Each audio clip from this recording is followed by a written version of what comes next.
4 जून 400 पार। फर्जी की बातें हैं। ये तो कुर्सी का रेट है 400, तो आदमी कहता नहीं 150 रुपया देगा, तो कहता है अच्छा ठीक है 10 रुपया और, तो 160, तो 160, 55, 65 में ऐसे ही मोल भाव चल रहा है, अभी जनता कर रही है। आपको शायद पता नहीं होगा, एक विधायक जी भी हैं, उनको बाकायदा जनसभा में सांसद जी कहती हैं कि बुलडोजर तुम्हारे साइड भी जा रहा था, लेकिन रास्ते में तो तुम्हारी दीदी खड़ी हो गई थी। वो तो विकास ही है, क्यों परेशान होंगे अमेठी में? विकास देखिए, ये आपके सामने खड़ा है और ये कांग्रेस का विकास है। हमको भी जबरदस्ती वो अपना विकास बता दी गई थी, जैसे वो देश के विकास को, अमेठी के विकास को अपना बताने का प्रयास करती है। नमस्कार, आप सभी का यूपी टीवी स्वागत है। मैं हूं आपका साथी शिव अवस्थी। आज अमेठी में हूं और अमेठी आपको पता ही होगा कि अमेठी सुर्खियों में है। तो आज ऐसी शख्सियत हैं जिससे पहले जो रूबरू हो चुके थे, पूर्व में ये भक्त रहे, बीजेपी के भक्त भी थे और इनका मैंने इंटरव्यू किया था। लेकिन आपको बता दूं कि आज विकास अग्रवाल जी पकड़े से मिल गए हमको, क्योंकि भैया ये जो है ये नेता इससे ही कहाँ कब पहुँच जाए पता नहीं चलता, कहाँ कब किसके दरबार पहुँच जाए। सबसे पहले विकास जी, आपका स्वागत है। धन्यवाद। सवाल ये है हमारा कि राहुल गांधी चले गए यहाँ से, क्या डर गए या फिर कुछ और था? मास्टर स्ट्रोक की कहावत है राजनीति में जो दांव होते हैं वो सही समय पर चले जाते हैं। स्मृति ईरानी की टीआरपी खत्म हो गई। अच्छा, ठीक है, वो प्रसिद्ध थी सिर्फ राहुल गांधी का नाम लेकर के। राहुल गांधी ने उनसे उनका यह गुरूर भी छीन लिया। मतलब आपका कहना है कि टीआरपी ही खत्म कर दी? टीआरपी ही खत्म कर दी राहुल गांधी ने। ठीक है, अभी तक स्मृति ईरानी कहा करती थी राहुल गांधी कब आ रहे हैं, 26 तारीख को वायनाड का इलेक्शन होने के बाद टोला अमेठी की ओर आएगा।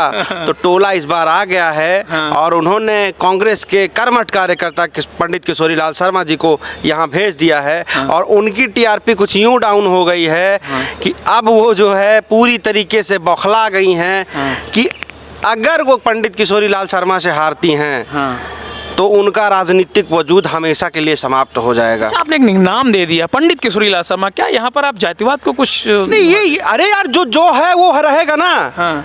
मैं विकास हूँ, मैं विकास अग्रहरी हूँ, मैं बनिया हूँ, तो मैं बनिया रहूंगा ना। इसमें जातिवाद क्या है? अरे जो है वो रहेगा ना। तो आपने पंडित कहा? नहीं भाई, हम लोग शुरू से मानते आ रहे हैं उनको। अच्छा। हम लोग की भावनाएं ऐसी है, हम लोग बचपन से उनको जानते हैं। सुना है आप केएल दादा पंडित केएल दादा, तो हम लोग सुनते आए ना, तो हम लोग वही चीज कहते हैं, वही चीज बार बार दोहराते हैं। क्या लगता है केएल शर्मा केंद्रीय मंत्री जो विकास का दावा ठोकती हैं, कहाँ तक टिक पाएंगे? देखिए, मैं आपको बता दूं, स्मृति ईरानी तो बिल्कुल से टिकने वाली नहीं है। टिकने वाली इसलिए नहीं है कि वो 5 मंत्रालयों की सांसद रही हैं, 5 मंत्रालयों की मंत्री रही हैं। एचआरडी मिनिस्टर से लेकर के अभी करंट पे महिला और बाल विकास मंत्री भी है। और उनके महिला और बाल विकास मंत्री रहते हुए मोदी जी के बेटे, गोद लिए बेटे मोदी जी के, उज्ज्वल रमन्ना जर्मनी जो है कूच कर जाते हैं और स्मृति ईरानी चुप रह जाती हैं। तो मैं एक चीज़ यहाँ पे बता दूँ कि टक्कर जैसी, टकराव जैसी कोई स्थिति है नहीं, मुकाबला तो है ही नहीं। जी बिल्कुल, किशोरी जी को जो है अमेठी का एक एक व्यक्ति जानता है। अमेठी के स्मृति ईरानी को भी जानते हैं लोग? नहीं, स्मृति ईरानी को तो लोग जानते हैं ना, इसीलिए कि 2014 में वो सिलेंडर ऐसे सर पर ले करके petrol price hike, cylinder price hike के वो जो अभिनय करती थी, इसको लेकर के देश की आवाम उनको ज़्यादा जानती है। जो वो झूठे वादे करती थी 13 रुपए किलो चीनी का, यहाँ से मेगा फूड पार्क छीनने का, अमेठी की जनता को जो है कीचड़ से अन्न बीनने का कहने का, उन्होंने अमेठी की जनता को कहा कि यहाँ के लोग दरिद्र हैं। अमेठी की जनता उनको उनके विकास कार्यों की अपेक्षा अपमानजनक बातों के लिए जानती है, जो उन्होंने अमेठी की जनता के लोगों के लिए कहे हैं। और रह गई बात किशोरी दद्दा की, तो मैं आपको बता दूँ, ऐसा कोई व्यक्ति बाकी नहीं है जिसकी मदद किशोरी दद्दा जी ने की ना हो। और मैं तो यहाँ तक कहता हूँ कि पूर्व जिला अध्यक्ष उठा करके मौजूदा जिला अध्यक्ष तक पहुँच जाएं भारतीय जनता पार्टी के लोग, और वो लोग अंतरात्मा से आंखों में आंख डाल करके राम भगवान को साक्षी मान करके ये कहें कि हाँ, दद्दा से मैंने कोई लाभ नहीं लिया। मतलब आरोप लगाया? आरोप क्या यार, ये प्रत्यक्ष है। मामला ये है कि आप ये कह रहे हैं कि स्मृति ईरानी ने कुछ किया नहीं है, लेकिन स्मृति ईरानी हमेशा कहते हैं कि विकास के दम पे वो चुनाव जीतेंगे। अमेठी के लोग चाहते क्या आखिर में? अमेठी के लोग एक्चुअल विकास चाहते हैं, जो गांधी परिवार ने किया है, जो धरातल का विकास है। गांधी परिवार मिलने नहीं आता अमेठी के लोगों से यार। गांधी परिवार, फिर आप वही बात कर रहे हैं, किशोरी दद्दा 40 साल से यहीं बैठे बैठे उनकी उम्र खप गई, सर के बाल उनके झड़ गए। ये हमारी स्ट्रेटजी, मैंने बताया ना, मास्टर स्ट्रोक। हमें उनसे उनका ये गुरूर छीनना था, हमने छीन लिया। रही बात विरासत की, हमारी पार्टी की परंपरा रही है सोनिया जी वहाँ से जीती, सोनिया जी ने राजनीति से संन्यास लिया और कहा कि अब मैं जा रही हूँ यहाँ से, मैं इस्तीफा दे रही हूँ, मैं संसद का मेरा जो कार्यकाल है वो ख़त्म हो रहा है, आप लोग परिवार को संभालिएगा। तो सोनिया गांधी ने अपनी जबान दे दी। अमेठी रायबरेली दोनों एक ही परिवार है, अमेठी रायबरेली दोनों एक ही परिवार है। सोनिया जी ने जबान दे दी, परिवार के एक सदस्य को ही चुनाव लड़ना था, राहुल भैया चुनाव लड़े रायबरेली से। तो अमेठी रायबरेली में कोई बंटवारा थोड़ी ना है, हम भी खुश हैं कि इस बार अमेठी से रायबरेली से चुन करके। अच्छा, क्या लगता है कि अगर किशोरी जी की जगह राहुल गांधी होते तो चुनाव तब बेहतर होगा या चुनाव अब बेहतर है? देखिए दोस्त, हम लोग ना पॉलिटिक्स को जितना ज़्यादा मतलब जीतने हारने से ज़्यादा पॉलिटिक्स को एंजॉय करने में भी बिलीव करते हैं। मतलब ये चाहिए कि जीत हार से भी ज़्यादा पॉलिटिक्स किस लेवल तक गई। मतलब आप सोचिए कि जो स्मृति ईरानी करवटें बदलती थी, राहुल अब आएंगे, आज घोषणा होगी, कल घोषणा होगी, ये होगा वो होगा। अच्छा, वो भी हाँ, उनको भी डर था राहुल कब आएंगे। अच्छा। और उसके बाद जब उनको राहुल नहीं है तो एकदम अरे टीआरपी ख़त्म हो गई। तो मतलब उनका माहौल जो है खुद से ही पिछले 3 दिन से उन्होंने मतलब उनकी बौखलाहट भी देखिए कि उनके गुंडे आकर के हमारे कार्यालय के सामने हमारी गाड़ियों को तोड़ रहे हैं। उनका ही विधायक कह रहा है कि हिस्ट्री सीटर लोग खुलेआम घूम रहे हैं, जिला बदल लोग खुलेआम घूम रहे हैं, विधायक को एंट्री नहीं मिल रही है। तो ये जो चीज़ें हैं ना, अब वो खुद बैकफुट पे आ गई हैं, वो खुद जो है परेशान है कि कैसे जो है कांग्रेस। वो तो विकास ही क्यों परेशान होंगे अमेठी में? विकास देखिए ये आपके सामने खड़ा है और ये कांग्रेस का विकास है। हमको भी ज़बरदस्ती वो अपना विकास बता दी गई थी, जैसे वो देश के विकास को, अमेठी के विकास को अपना बताने का प्रयास करती है। सच्चाई ये है कि जिन विकास का वो दम भरती हैं, चाहे वो ओवरब्रिज हो, चाहे वो बाईपास हो, वो भी कांग्रेस के टाइम पे ही पास हुआ था। उसको ही सिर्फ इन्होंने फीता काटा है बना करके। अमेठी के अच्छे दिन आए नहीं? अमेठी के अच्छे दिन की आप बात कर रहे हैं? अमेठी सदमे में है। अमेठी सदमे में है कि डर का माहौल भर दिया है अमेठी में। एक एक प्रधान बेचारा जो है, एक एक जिला पंचायत सदस्य, एक एक बीडीसी जो है, डीडीसी बेचारे परेशान रहते हैं कब जो है ये बता दिया जाए कि तुम्हारे यहाँ ईडी सीबीआई भेज रही हूँ। आपको शायद पता नहीं होगा, एक विधायक जी भी हैं, उनको बाकायदा जनसभा में सांसद जी कहती हैं कि बुलडोजर तुम्हारे साइड भी जा रहा था, लेकिन रास्ते में तो तुम्हारी दीदी खड़ी हो गई थी। कहने का मतलब यह है ईडी सीबीआई बुलडोजर साम दाम दंडभेद के तरीके से सरकारें कम से कम अमेठी में नहीं चलेंगी। अमेठी में इसलिए नहीं चलेंगी कि अमेठी के बच्चे जो है प्रधानमंत्री राजीव गांधी के कंधों पर बैठ करके अमेठी का भ्रमण करते थे। अमेठी का नौजवान प्रधानमंत्री के बगल खड़ा होकर के, राजीव जी के बगल खड़ा होकर के कदम ताल करता था, राहुल जी के बगल में खड़ा होकर के कदम ताल करता था। लोग उनसे मतलब इतना लगाव रखते थे। और कोई अगर डिक्टेटर आकर के, तानाशाह आकर के ये कहेगा ना, तो अमेठी फिर खड़ी होगी और आँख में आँख डालकर कहेगी go back go back go back. BJP Ram मंदिर, फ्री राशन, इन मुद्दों को लेकर लगातार चुनाव प्रचार करें, कितना असर पड़ेगा? यार ये कोई मुद्दे थोड़ी ना है, राम मंदिर कोई मुद्दा थोड़ी ना। राम मंदिर आस्था का विषय है। राम मंदिर तो उन लोगों के लिए मुद्दा है जो भाजपा के हिंदू हैं। भारत के हिंदू के लिए राम मंदिर कोई मुद्दा नहीं है।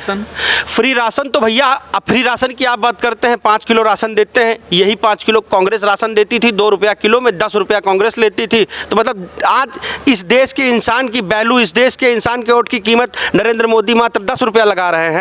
कब तक बेवकूफ़ बनाएंगे? 5 किलो राशन 2 रुपए में कांग्रेस भी देती थी भैया, हमको भी पता है। 35 किलो राशन कांग्रेस देती थी 2 रुपए में। 70 रुपया का राशन आदमी को, हर एक परिवार को मिलता था, हमें पता है। 5 साल देने का फ्री वादा किया है। अरे भैया इनको पता है कि आदमी को तो हम नौकरी दे नहीं पाएंगे, तो कम से कम जिंदा रखना है लोगों को। नहीं तो लोग कहेंगे अरे ये तो मृत्यु का आंकड़ा मोदी जी के इस साल शासन में इस बार अगर आ गए गलती से तो बढ़ जाएगा। तो उन्होंने कह दिया नहीं भाई, मारने नहीं देंगे तुमको, पेट भरने के लिए राज मिलता रहे, अन्न का दाना मिलता रहेगा। मोदी जी ने ये वादा किया, लेकिन जनता कहे ना ना चाहबे ना करी हमको। ग्रामीण महिलाएं, घरेलू महिलाएं राहुल जी के न्याय पत्र कि हमको 1 लाख रुपया सालाना मिलेगा, उससे एक्साइटेड है। युवा इसलिए एक्साइटेड है कि हमने 30 लाख वैकेंसी का बाकायदा घोषणा पत्र, भर्ती पत्र का शपथ पत्र दे दिया कि इस डेट को देंगे, इस डेट को पूरा कर देगा। और आपको पता है अभी नीट की परीक्षा हुई, 24 लाख बच्चे जो है बेचारे फिर वैसे जो है लीक हो गए। तो मोदी की गारंटी पे फर्जी है कांग्रेस। मोदी की गारंटी पे कांग्रेस की गारंटी भारी रहेगी। मोदी की गारंटी तो ये है कि 2014 में आए थे और कहे थे 15 लाख रुपया सबके खाते में डालेंगे, और अभी आज इन्होंने बयान दिया है कि हम जो है कानूनी सलाह ले रहे हैं कि जो भ्रष्टाचार से धन प्राप्त हुआ है उसको गरीब जनता में कैसे बनाएं। मतलब यहाँ पे हम लोगों के कैपिटल सी लिखा हुआ है नरेंद्र मोदी जी। 14 में भी सी था, आज भी 24 में भी सी है। हम आपको वोट दिए नरेंद्र मोदी जी, और इस बार आपको वोट नहीं देंगे और नहीं देने देंगे। पूर्व में आप भक्त थे? अंधभक्त थे। अच्छा। पूर्व में हम अंधभक्त थे। नरेंद्र मोदी ऐसे ही अच्छी अच्छी बातें करते थे, लेकिन 14 और 24 में अंतर ये समझ में आता था, ये आदमी हमको 14 में भी सी समझता था, आज भी सी समझता है। लेकिन हम जैसे लोग अब इंजॉय कर रहे हैं कि ये आदमी सिर्फ देश को बेवकूफ बना सकता है। कांग्रेस के भक्त हो गए आप? कांग्रेस के भक्त नहीं है भाई, हम लोकतांत्रिक कल्चर के साथ में हैं। हम डेमोक्रेसी कल्चर के साथ में है। कांग्रेस इस देश की सबसे बड़ी अपोजिशन की पार्टी है, हम उसके साथ में हैं। अच्छा। और हमको ये लगता है ना कि कांग्रेस इस देश को रिवाइव कर सकती है, और कांग्रेस कम से कम झूठ तो नहीं बोलती। चाहे वो 2000 में हम लोगों ने 2011 में राहुल गांधी को देखा था, भट्टा परसौल का कांड हुआ था। राहुल भैया बाइक से खेतों पगडंडियों के सहारे गए और जा करके वहाँ पे भट्टा परसौल में किसानों को न्याय दिलाया। उन्होंने अध्यादेश फाड़ दिया। बीजेपी के लोग, बीजेपी के जल खरीद गुलाम जितना भी बोलना चाहें कि अध्यादेश फाड़ के गलत किया, प्रधानमंत्री अरे यार भाई, हमारे अंदर हमारे पार्टी में एक व्यक्ति के अंदर इतना गट्स तो है जो गलत को गलत कह सके। हम भी ये मानते हैं कि दागी लोगों को संसद में नहीं होना चाहिए। ठीक है, राहुल गांधी ने फाड़ के फेंका, उन्होंने कहा कूड़ा है, बर्बाद है, फेंक दिया। ठीक है, तुम्हारे यहाँ तो कोई बोल ही नहीं सकता। नोटबंदी बिना चर्चा के तानाशाह ने थोप दिया, अब उसी को चलो साफ करो, लिपते रहो, गोबर की तरह लिपते रहो। अब इसी मास्टर स्ट्रोक खोदो। मोदी जी ने क्या कुछ सोचे समझ के किया होगा? अभी किसान आंदोलन था, 6 महीने किसान सड़कों पर है, कितने लोगों की जान चली गई। चुनाव आता है, चुनाव आने के पहले मुझे हम लोगों को समझा नहीं पाए, हाथ जोड़ के माफ़ी चाहते हैं। मतलब सोचिए। अच्छा, विकास गहरी अचानक क्यों पहुंच गई बीजेपी के पास? स्मृति ईरानी के साथ फोटो वायरल होती है, इसके पीछे कुछ रहस्य? मैं गया था 60, बस यही है, मैं गया था उनके पास अपने क्षेत्र की समस्याओं को लेकर के। मैंने ऑलरेडी सोशल मीडिया पे डाला हुआ था, मुझे बुलाया गया, मैं गया वहाँ पे। जब मैं गया तो उन्होंने कहा कि ये लो बेटा राम मंदिर का प्रसाद है। हमने कहा मैं तो कट्टर हिंदू भक्त, मैं तो सौभाग्य है भाई, चलो ठीक है, कोई राम मंदिर प्रसाद दे रहा है। उन्होंने प्रसाद स्वरूप हमको गमछा पहनाया, हमने इसे ओढ़ लिया। और गमछा ओढ़ने के बाद मैं बाहर निकला तो पता लगता है ये तो बीजेपी में हमको शामिल करने घोषणा कर दिए।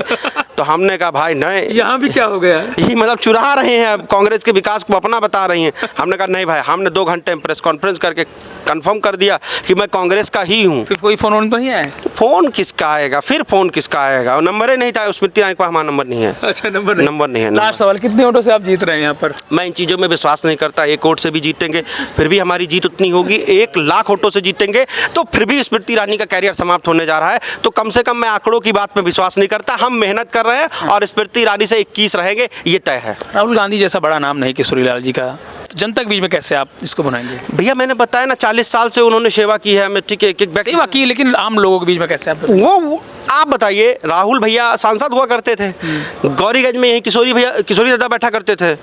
राजीव जी सांसद होते थे, किशोरी दद्दा गौरीगंज में बैठा करते थे। तो सबको पता है ना कि जब जो व्यक्ति पहले काम देखता था अब वही व्यक्ति सांसद होगा।